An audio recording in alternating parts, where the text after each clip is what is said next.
It's time for English video. Thanks to you. Thanks to your great questions. So this one is for anyone who is dating, gets frustrated, and things to not do. Please don't do certain things. I will start with men and then with women, because it's with women is slightly a little bit more. And I will try to be precise because my Polish videos are very long. And you specifically asked me, some of you, get to the point, Joanna. So for those of you who are here first time, I'm Joanna.Pilatowicz, and I do something like decoding energy using tarot cards first. And then I'm going back in time to your ancestors to find which exactly words infected your life almost to make things impossible. And you maybe went through a lot of therapies and you still didn't find that one thing.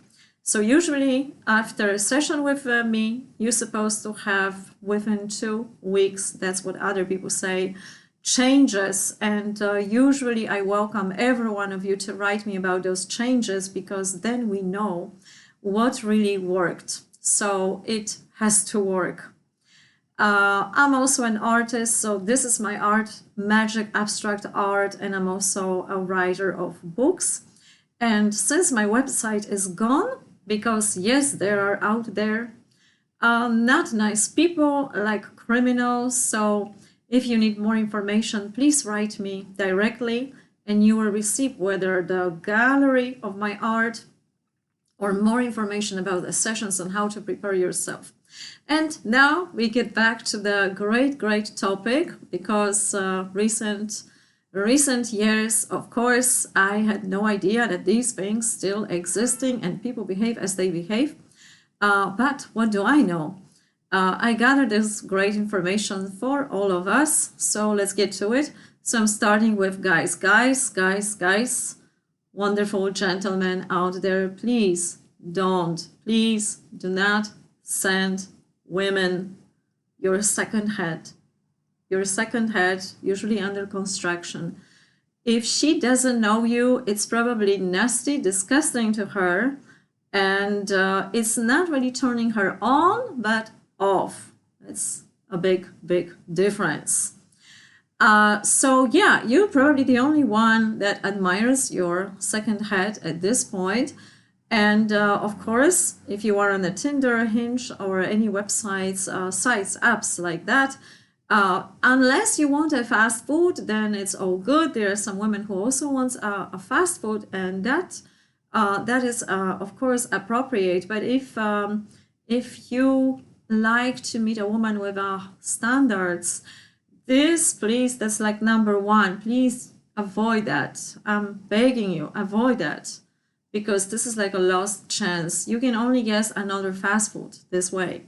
Okay, number two, if you write to a lady and you start your text, hey, maybe after that there are 3 dots, hey gorgeous, hey beautiful.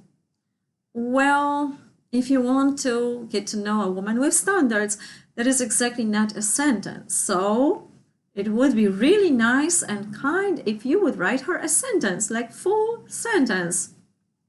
I could not believe it when someone asked me, Joanna, what is the sentence? I usually send people to study, please go to dictionary or something, because I cannot take some of the questions. I mean, they're not wrong questions, but we all have our limits. Apparently I do too. So yeah, be like these great manipulators, because apparently they're winning the game, and write her a sentence. The question would be also something good to ask her, at least about how her day is going. If you know something about her, if you study something about her on social media, you can refer to something like that. The great manipulators would actually do that even more precisely, accidentally mentioning, oh, I was horse riding yesterday, and knowing very well that she's actually loving the horses, right? So then the conversation will start naturally. I'm not, of course, telling you to be a manipulator for your own only benefits. I'm assuming you really want to date a woman with standards. Number 3, if you have that date with a wonderful lady and you guys doing something together, walk, talk, go in restaurant, anything, please do not be on your phone. Do not receive any texts, do not reply, do not take phone calls, nothing like that. What's worse, if your eyes are going all over the place all the time and you're not focused on her, she will know 2 things. Basically, that nobody's home, so you're not even for her, but also you're not even for yourself. You are totally dispersed and you're not even there. So there's really nobody to talk to or refer to. So it's going to be lost date. And number 4, for guys, be honest. Sometimes it works actually better to say, hey, I only want that. I am really into only sex. This is what I'm doing right now. I'm not looking for a relationship. And it sounds assholish, of course. But if you do pretend that you are into a relationship and you're not really doing that, now you can both maybe write a drama series. Unless you're not a writer on Movie Maker, you can save yourself that too. So it all depends on your intention. Don't give her this crap about being polyamorous, because polyamorous types usually are caring and providing for those ladies / wives. And some Moroccan actually people told me, oh, Joanna, I would like to have another wife, but I cannot afford it. So they really pay attention to that, to be able to sustain their wives' needs. Some of them at least. I don't know really how is it in Morocco, but it was pretty funny. So now we're gonna go for women. So women, number 1, please, under no condition on the first days, if you get one, of course, if you get one because maybe it was a fast food, who knows? Depending, of course, where you met that person. Do not talk about your problems on the first date, especially, but even in a few more. Do not start with your problems, with difficult things. Some guys told me actually that, Joanna, every time I would like to invest into a woman and meet her and get to know her, I only have more problems, because not only I have to fix my own things, but now I'm thinking how to fix her things, because, you know, the man likes to do things, so he's going to fix it for you. But in the first few dates, maybe you could spare that and like give it maybe later, like one thing at a time, take it slow.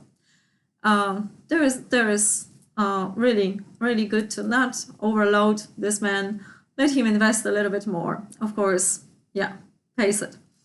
So the number 1 is also be honest, but a little bit differently here. So as much as guy is supposed to be honest about what he wants, what are his intention? Is it only getting something from you, or his intention is different?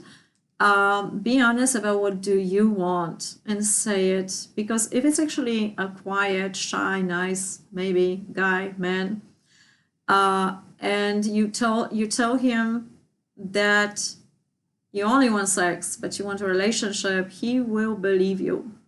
We women, we won't believe a man, but guys, sometimes when you say that, yeah, I only want that, they will believe you. They would take you like that.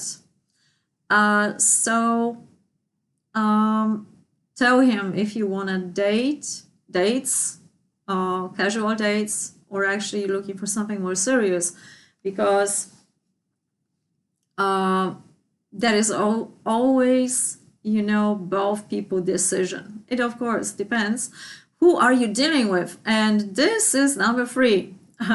Please do a background check. Check him on social sites. In the times we are living, it's very, very simple. So he has somewhere there online presence. It's actually these days suspicious if a man does not have this online presence, but some people do, and it's not a bad thing. They are more private. And then take your time with the conversation. before you sort of falling for him or will fall, which is falling not in love, because love is different than falling. I know in English language it's called falling in love. But you know, when you fall somewhere, it's actually degrading. So do not fall for anything, at least not yet, but never. You can love, but don't fall in love. This wording, it doesn't sound really good. So if he seems to be consistent and checks on you for months and for a year, well, that can be still a manipulator, depends, especially if he's love bombing you and hooking you into something. Pay attention, especially for those red flags. Men never supposed to ask you for money, never, ever, ever.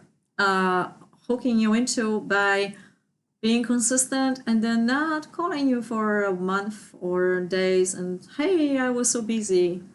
Yeah, but you could find a moment to text a lady.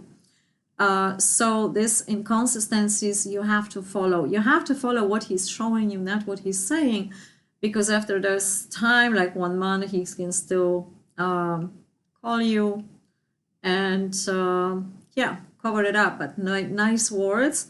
And then, of course, if you are hooked, our brain works like being again on the happiness drug.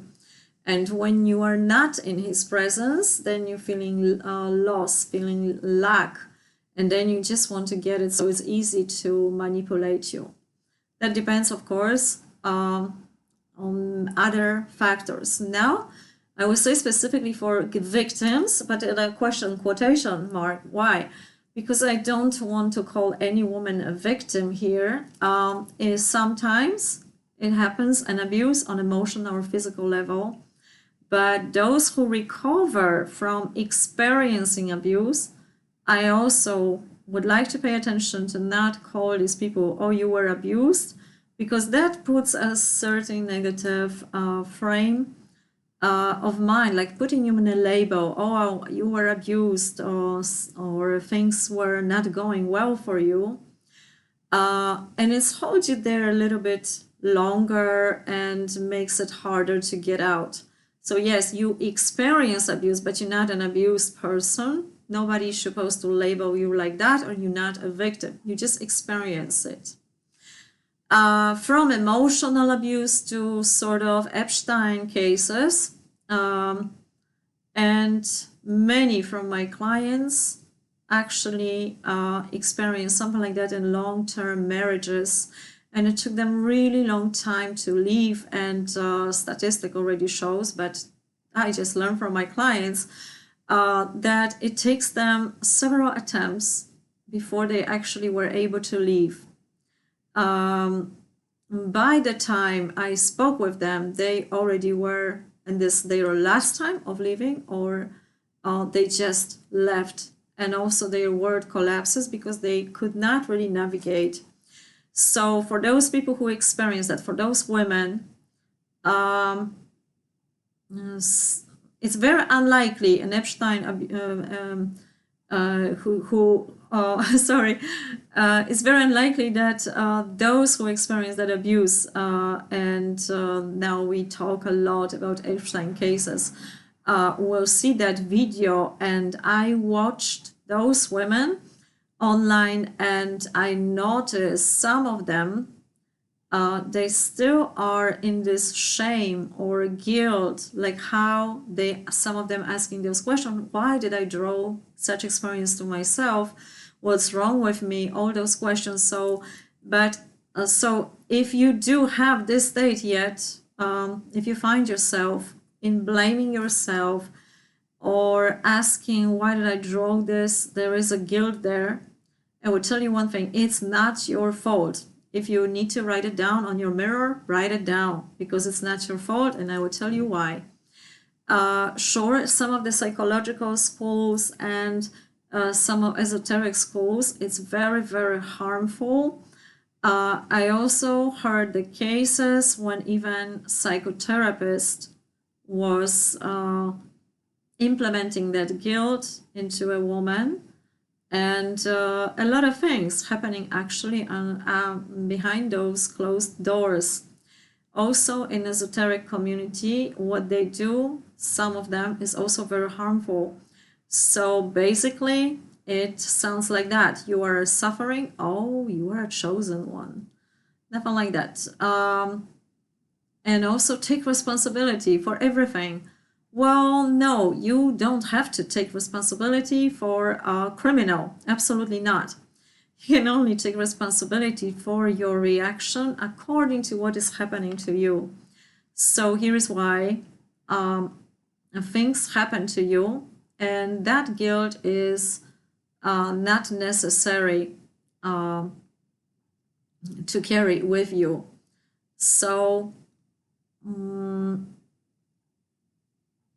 yeah, of course, those esoteric people of our psychology, they will tell you in a sense of law of attraction, like you drew this experience for yourself. And of course, it's true that we are vibrating on a certain level. We get hooked into something that we are missing. So yes, all of us, we have to find out what are we missing, how are we going to fill in that lack within ourselves, but that's our personal process.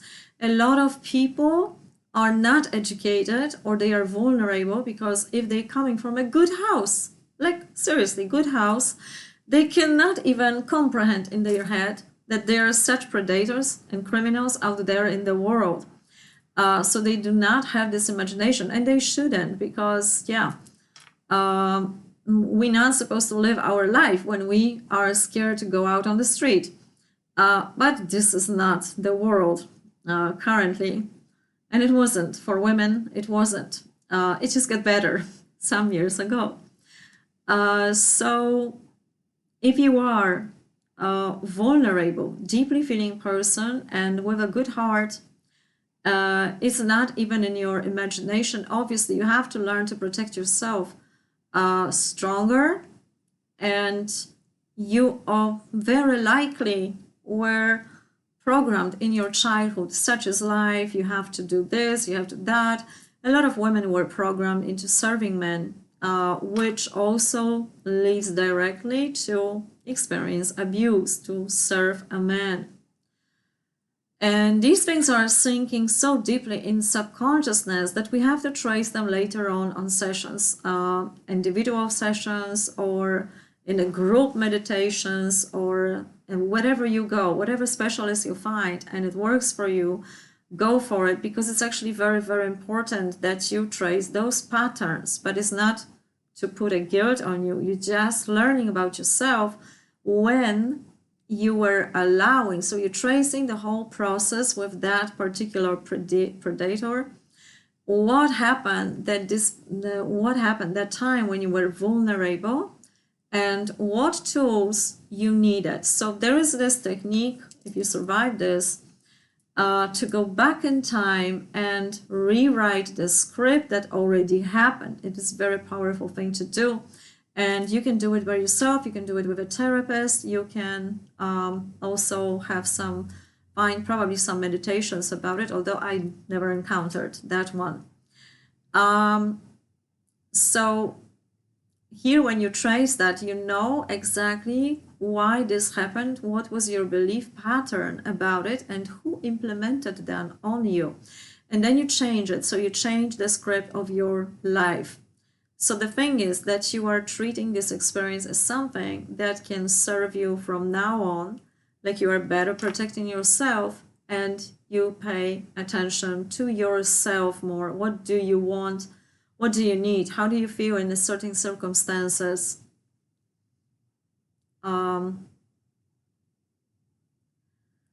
So here is a very important thing, to not reveal that vulnerable part of yourself if you meet new people, especially people who experience abuse. Do not do that. Don't tell too much about your vulnerable parts, because this person may use it, may not.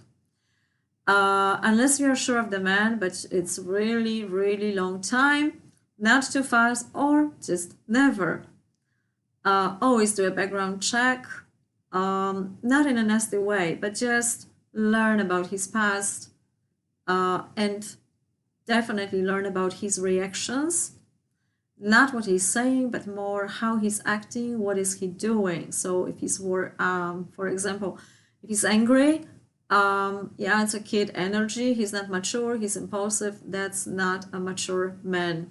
Trace also communication patterns. If he's blaming you slightly for something, does he use the communication I feel, I have impression, or you did this to me? You know, that's very, very important, because there will be no relation if the guy does that to you.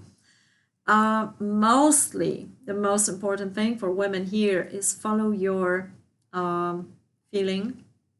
So something feels safe or not. There is nothing in between.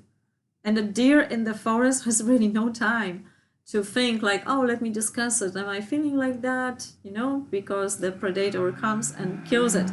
So run, yes. If your impulse is to run, then run. If something is wrong, if something is bothering you slightly, if your stomach tenses slightly, if suddenly you have a headache, pay attention to your body. Your body never, ever, never lies to you. There is something wrong. Just like that deer in the forest, you cannot afford yourself second chance or doubt, because it can actually cost you. Some of me argue that, but Joanna, if someone experiences post-traumatic disorder, nothing is happening. This person just has a reaction, bad reaction to what happened. I would still treat it very, very seriously yourself. So if you do have a trigger and reaction, say that to the man and test his reaction later, not too early. But if you do have that reaction, leave. Because if you are triggered, nothing good will come out from that date and communication. You are already triggered. Leave. Leave it for the next time and see how much you can reveal and how this person will react toward you. Also pay attention how this person is reacting and treating other people. He can treat you very well, but not the waitress in the restaurant, but this we know already. So these are the basic tips. If you feel like this was valuable for you, please leave me a comment. Actually, I would love to hear from you. Write me, what do you think? What can you add to it? And this was based on many, many discussions with some of you I know from different countries. And now I put it in this four points for men and women together, finally. So use it and reuse it. And let me know which one was the mostly helpful for you. And once again, if you like a session, if you like a painting or books, you can also find me on Amazon. If you like something for your health, you receive the full information. Recently, I am interested in BEMER. BEMER, it's something that improves your microcirculation in your body. And the science has already a number of proofs in what cases it can serve you. So please, if you would like to have more information about that, definitely let me know.